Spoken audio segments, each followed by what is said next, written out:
out here. Yeah, all right. Well, I may ask you if I could jump in when I leave. You certainly can. Can I? All right. Yeah, I've gotten my friends to do it now. It's hilarious. Like, they've never done it before. The first time they get it, they barely can do a minute. And now I've got a bunch of them doing 3 minutes. Yeah, I mean, well, you got the one that circulates while you're, so you can't I have cheat. 2 different ones. I have the Morosco at home, which gets down to 33 degrees.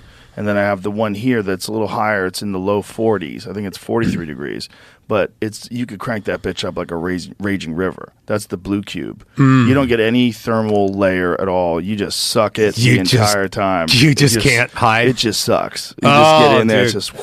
I actually like getting that little thermal layer. Yeah, thermal layer is nice. Because this one does not. The Blue Cube does not give you that thermal layer. But you have the option to lower it. It's like it's variable. Like you could crank it up to a raging river. You could have it just like a gentle stream. Okay. Yeah, that's a man's game with the Raging River on. Oh, it's a motherfucker. Yeah, that's a man's game. Yeah, but I still think physically I feel colder in the Morosco just because the temperature is quite a bit colder. Yeah, I haven't seen a lot of evidence that colder is better or longer is better. But it sucks more, and that's why I like it. Oh, okay. Well, there is evidence that it sucks worse. Okay. It's the mind game. I like climbing in and seeing all the ice and pushing the ice aside. I enjoy that. You do? Yeah, I do. How long does it take you to get to that place where you're like, all right, I'm all right? I do it so often. I do it every day. So for me, it is like brushing my teeth or taking a shower. It's not something I don't do. When do you do it? Like where in your sequence? It depends. Most of the time I do it first thing in the morning. My regular routine is first thing I do is get in there and then work out. So I get in there, and then I have a series of bodyweight routines that I do to heat my body back up. Simple stuff that I'm not going to get hurt with, like I'll do 100 push-ups and 100 bodyweight squats. Right. And by the time I'm done with those, generally I'm heated up. I do them in sets of 20.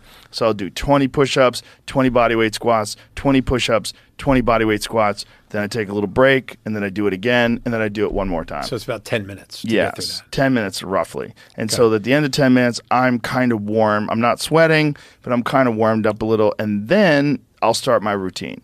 So then I'll do whatever else I'm doing. If it's kettlebells, if it's, whatever different type of routine that I have set for the day.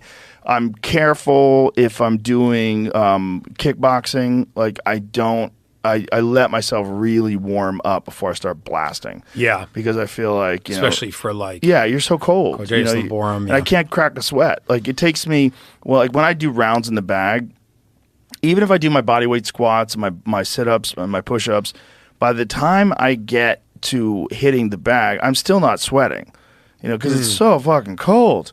Yeah. And so then I will do like 2 rounds on the bag. And then by the end of 2 rounds, then easy rounds. 2 rounds of like I'm tapping it. I'm moving constantly, but I'm just tapping it. I'm never just never like going crazy. But then the 3rd round, I start ramping up the power. And so for the last 7 rounds, it's assault. The last 7 rounds, it's like it gets hard. Is this something you do by yourself, just on a heavy bag? Okay. Yes. Without a trainer? So how long does your training routine take you? Generally 2 hours. Okay. A regular day for me is 2 hours. But it depends. One of the things I do is I use, when it comes to training like with weights and kettlebells, I treat kettlebells like it's a skill. And I think that is something that I learned from Pavel Tsatsouline and studying his Strong First protocol. Mm-hmm. He advocates a long rest period in between workout sets and more repetitions in terms of volume by virtue of the fact that you have larger rest periods. And a lot of people feel like they're being lazy when they do that because they're not pushing themselves. But I push myself doing other things. Right. So when I'm so if I'm strength training, like the heaviest kettlebell, occasionally I'll lift a 90-pound kettlebell. I'll do my cleans and presses with a 90.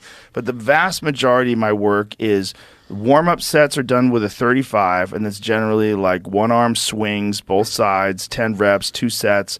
Then I move into a 50-pound kettlebell, 10 reps, 2 sides. And then I move to 70. So you're doing single arm with 50 pounds? Yes. Wow. And then I do 70 with single arm. And then when I get to 70, now I'm moving into clean press, and then I'm moving into windmills, and I'm moving into between the legs, and all that is with 70s. But I take breaks. So like when I do like a set of, I do clean presses with 10 reps, 70 pounds. I will wait 5 minutes before I do another set.